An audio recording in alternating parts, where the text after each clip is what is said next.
Hey everyone, and welcome to yet another tournament game in the Sunbros 1v1 tournament, Age of Bison YouTube channel coming to you live, except not live because this is a casted game, but it's whatever. My name's General Spades. I'm joined with Dunamai. This is game 2 of the elimination bracket semifinals. We're on Colorado, picked by Tio, who is playing Sweden,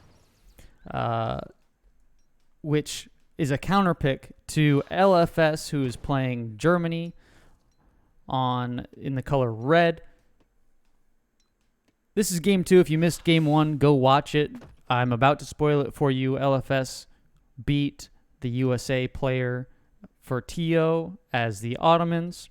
And now we are here in what I would consider as Tio's home map.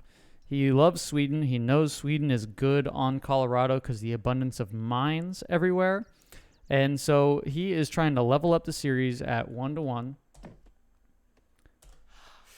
and take this best of 5 as deep as it can go. Dunamai, talk to me about this matchup. Well, has proven time and time and again that he's a monster with Sweden, and that he loves this map. So I don't think LFS is particularly happy to see that.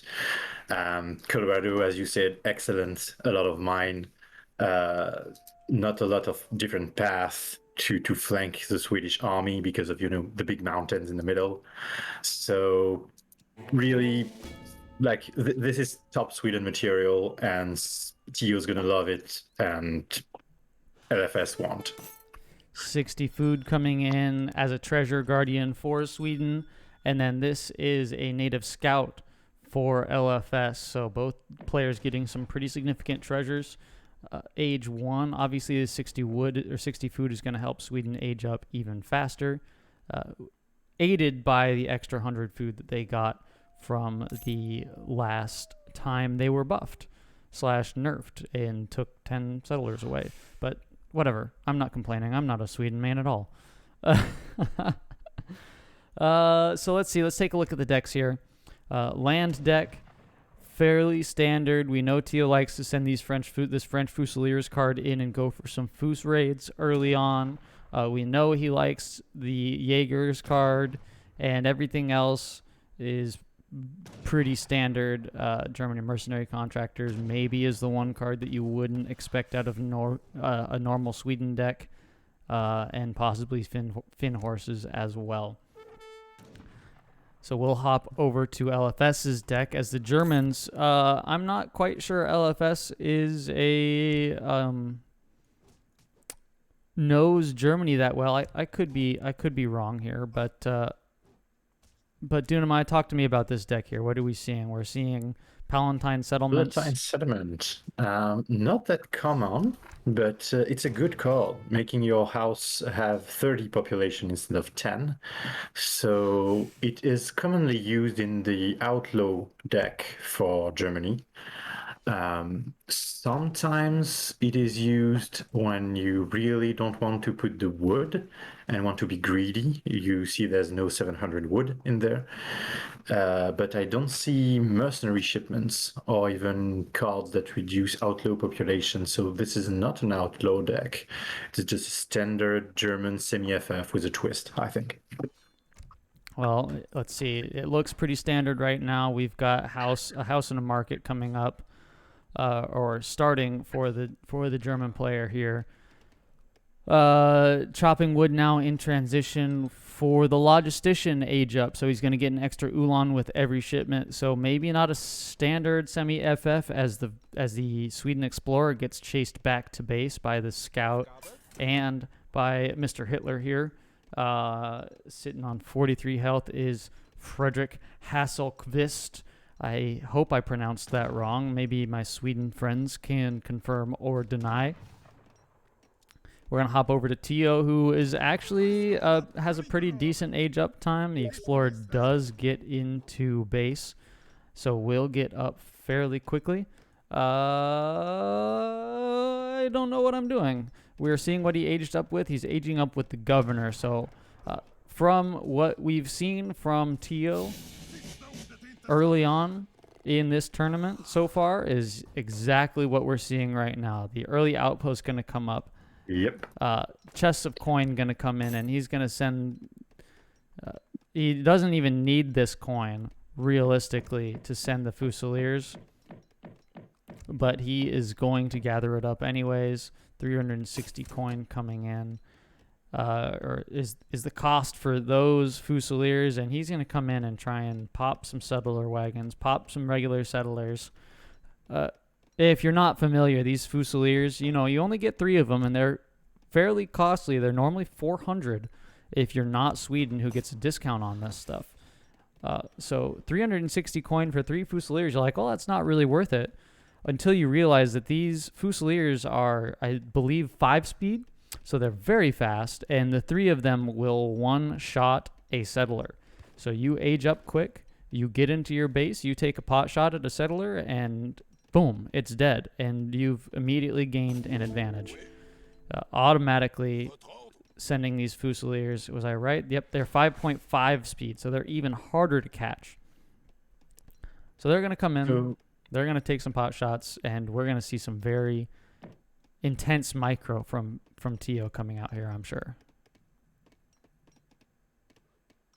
So the saving grace for Germany is that they get settler wagon that do have a range resistance.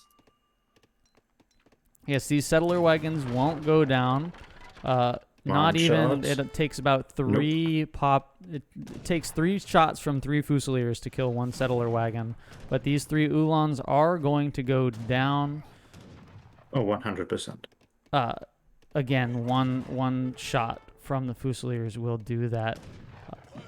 Taking some TC fire, though, so you've got 1 Fusilier at half health. You're saving this last Uhlan to try and prevent you from, to try and chase these Fusiliers off at least a little bit.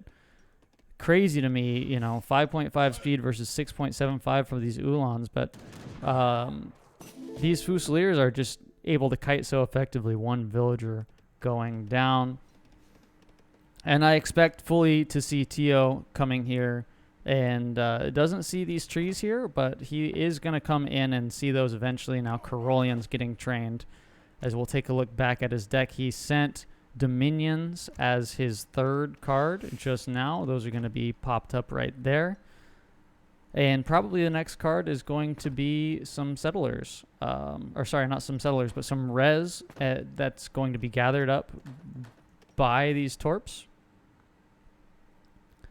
As the raids come back in, 1 pot shot.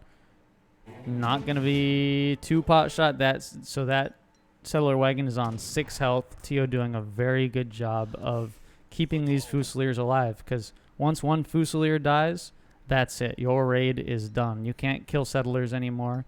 I'm not even sure you can one-shot Uhlans with just 2. I may be incorrect there. We'll hop over to LFS, who's on 17 Vils versus 20 for Tio, and see exactly what he's done. So he sent 2 settler wagons. He sent 3 settler wagons, and doesn't have another shipment, and is currently popped. We've got red things going around everywhere. We've got some Uhlan raids coming in. They're going to be taken care of by the Fusilier, or by the Karolians in the back of the base, as Frederick is going to die again. More raids coming in. The crossbows coming in, going to be eliminated by the Fusiliers, I'd imagine. Good job for the Uhlans to get in melee here. Yeah. And dispatch these Karolians, because as you might be aware, Karolians very good counter cavalry at range instead of in melee here.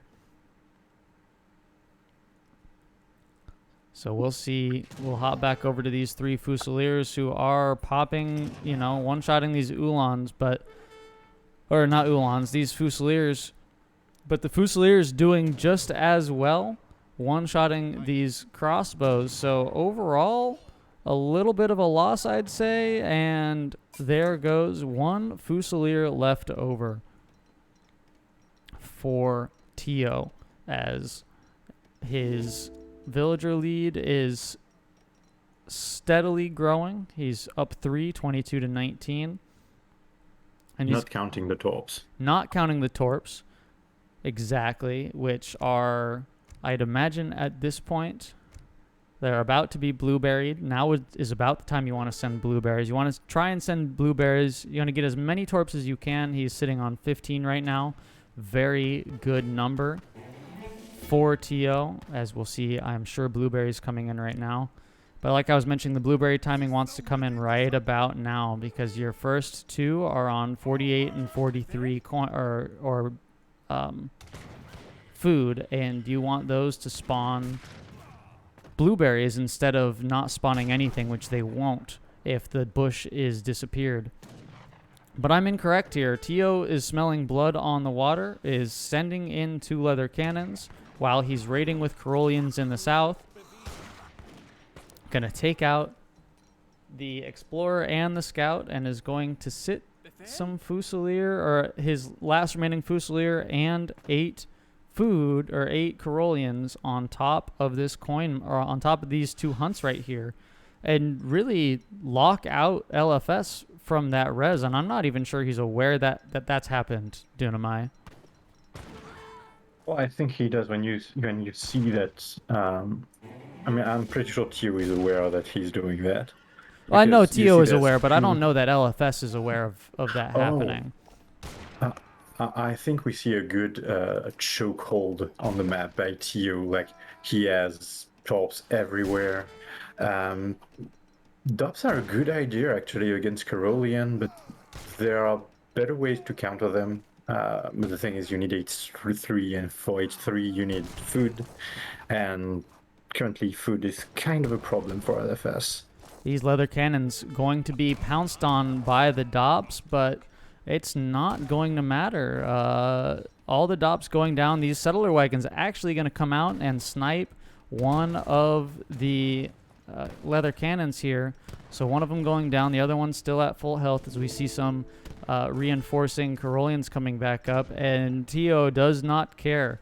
He sends his villagers right up and is gathering the food from underneath LFS's base.